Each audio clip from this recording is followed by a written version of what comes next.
Nah, jadi kebetulan saya spesialisasi depo saya itu adalah special equipment, isotech.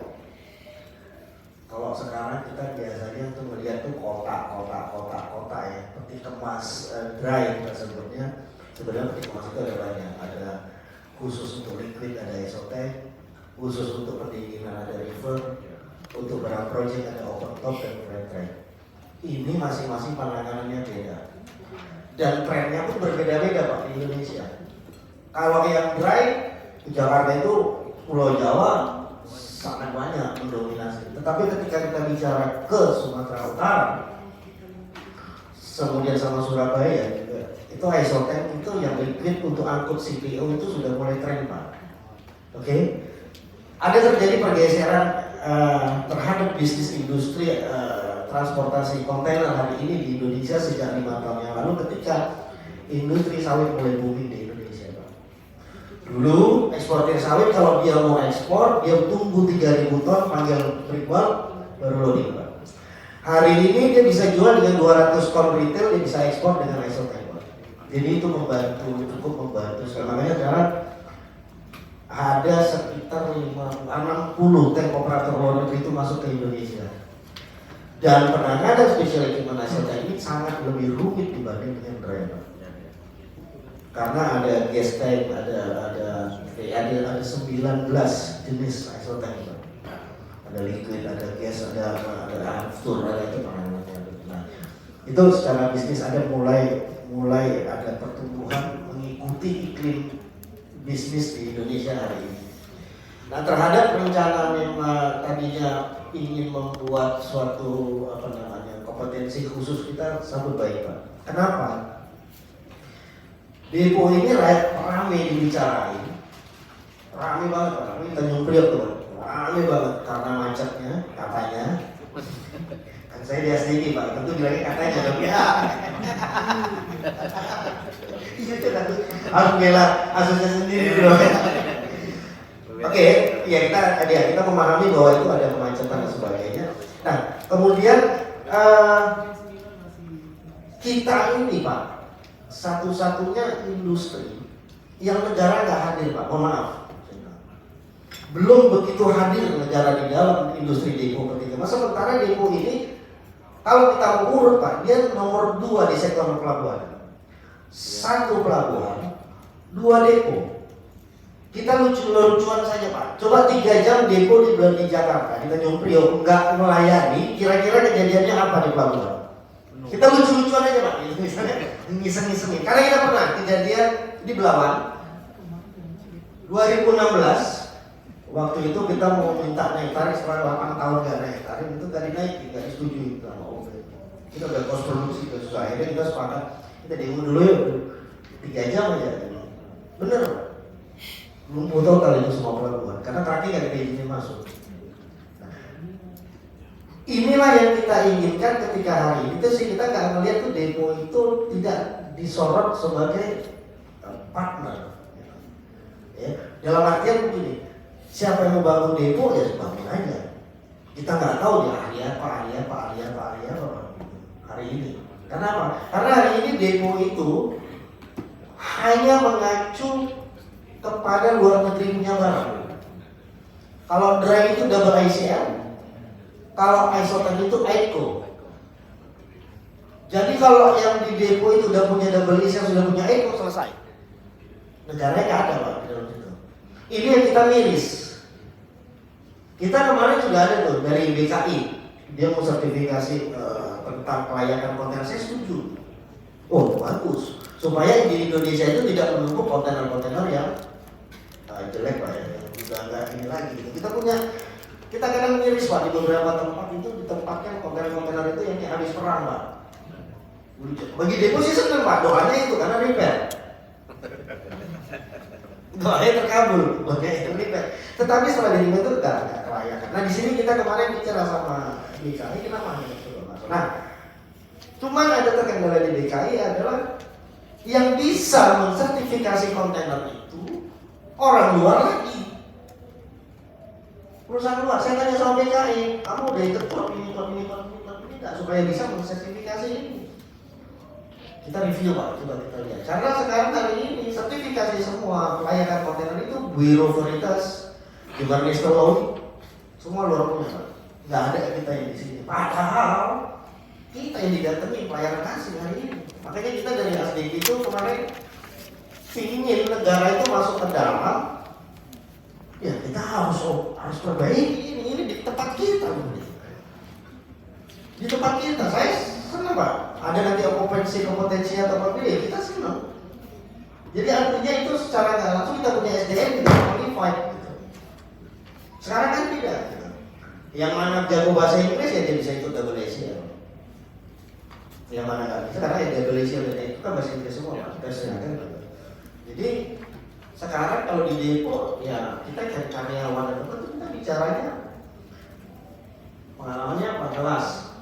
Sertifikatnya apa? Paling itu yang kita bisa bawa alat sertifikatnya dan macam-macam sebatas itu. Sementara organisasi di depo itu ada depo manager, ada operation manager, ada technical manager, dan ada welder, ada yang cleaning dan sebagainya dan sebagainya. Dan di dalam depo itu juga kita menganut namanya vendor, ada vendor cuci, vendor packing, vendor sebagainya. Nah, di deponya sendiri saja kita tidak punya guidance, gitu. Artinya tidak ada kompetensi yang bisa jadi acuan.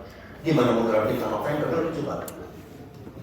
Vendor harus begini. Bapak punya double ACL nggak? Di sini pun ditanya. Sekarang kan bicaranya tidak double ACL Pak. Karena di kita yang lokal Indonesia-nya nggak punya.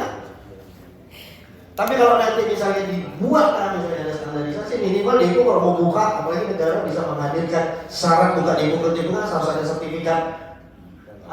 Hari ini Pak saya masuk gitu. Hadirnya ini double ACL. Di negara kita hadirnya sertifikat internasional Pak. Kenapa nggak kita yang ciptain gitu? Hari ini kan kalau kita tahu OP sedang menggalakkan sertifikasi D3 Pak. Operator D3. Masalah saya itu lagi dijalankan di setiap pelabuhan, pelayaran, PBM atau itu wajib ikut pendidikan B3 itu benar. Jadi pemahaman bayar berapa saya lupa 8 juta atau berapa ikut di jadwal masa berlakunya itu kan artinya kan ada edukasi. Ya memang ada kemarin sempat bertolak belakang, kos lagi Pak. Kalau perusahaan yang baik itu menyekolahkan SDM itu investasi Pak. Ngekos Pak. Lagi kan itu 3 tahun 8 juta bagi 3 tahun depresiasinya cuma berapa ratus ribu sih sebulan. Tapi Anda punya tim itu udah qualified. Kalau kita ambil contoh hari ini industri apa ya yang ada apa pertambangan oil and gas Pak. Bagaimana ketatnya mereka, benar nggak ya? Bagaimana ketatnya industri oil and gas itu harus punya sertifikasi bagi tim tersebut pelakunya, benar nggak?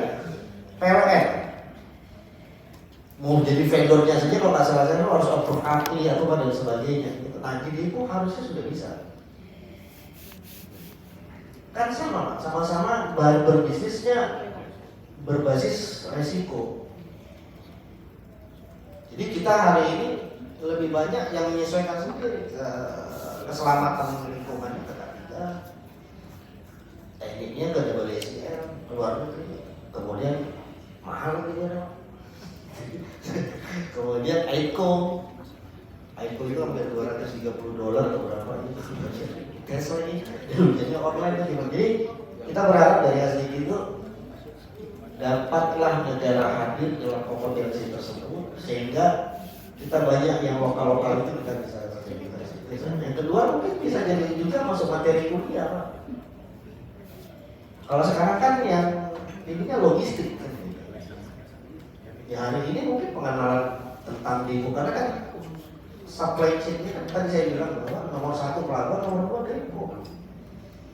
Malah kita yang sekarang mata kuliah atau di Indonesia yang ada logistiknya. Nah, itu tadi saya bilang kalau ada depo logistik bukan juga.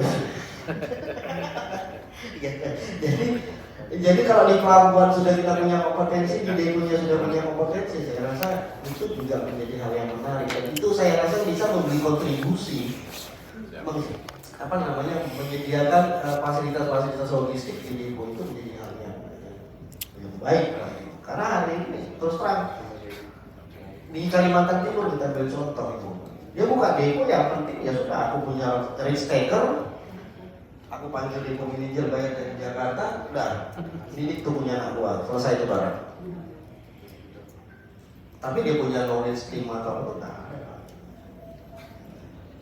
Jadi kalau hari ini kita mau susun, ada yang menyusun, kita senang Pak gitu. Kita buat, kita susun sama-sama dari ini apa. Ya kalau misalnya diperlukan ya itu tadi Pak, masuk ke payung hukum negara kalau bisa. Jadi ada standar. Depo itu gak sedikit. Mas Diki itu Jawa Timur itu anggotanya 77. Jakarta 34, Sumatera Utara 15, Sumatera Selatan ada 5, Jawa Timur itu, Jawa Tengah ada 20, 100 lebih Pak industri depo. Dan itu menangani 2/3 dari sektor peti kemas. Karena kita ada juga yang nah, kemudian depo ini bicaranya bukan hanya peti kemas kosong, kita juga punya peti kemas isi. Jadi yang nunggu open stack sebelum dia buka itu, depo juga bisa handle gitu. Mana sekarang trennya kita orang-orang depo tuh lagi ngelirik yang ini, yang full, supaya kayak sekarang kita lagi masuk kajian itu kayak 2-3 hari belakangan ini kan lagi ini kata nyumpulin nih masuknya gitu. Nah kita lagi lihat juga. Nah di Surabaya ada yang menarik. Surabaya karena untuk mendukung program bahwa idle container di Siwai itu rendah, di atas 3 hari itu dibuang keluar. Import di atas 3 hari itu dibuang keluar. Depo tinggal nampung. Jadi pelabuhan itu dia punya yornya itu terjaga.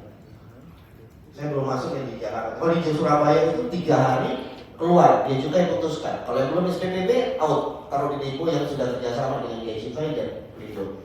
Tidak ada di dalam pelabuhan, otomatis keluar. Itu di TPS ya. Jadi yang di dalam itu tinggal yang betul-betul baru bongkar. Jadi kalau yang eksportirnya masih nunggu dokumen itu udah dibuang dari pelabuhan. Jadi itu target untuk reduce lead time.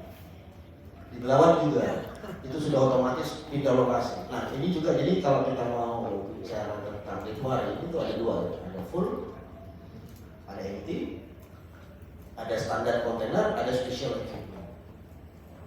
Yang mana mau kita ini? Nah saya belum melihat karena saya baru jadi saya belum melihat poin-poin materi apa yang nanti kita bisa coba berbicara. Oke, itu aja Pak, sekilas ini ya. Terima kasih Pak. Assalamualaikum warahmatullahi wabarakatuh.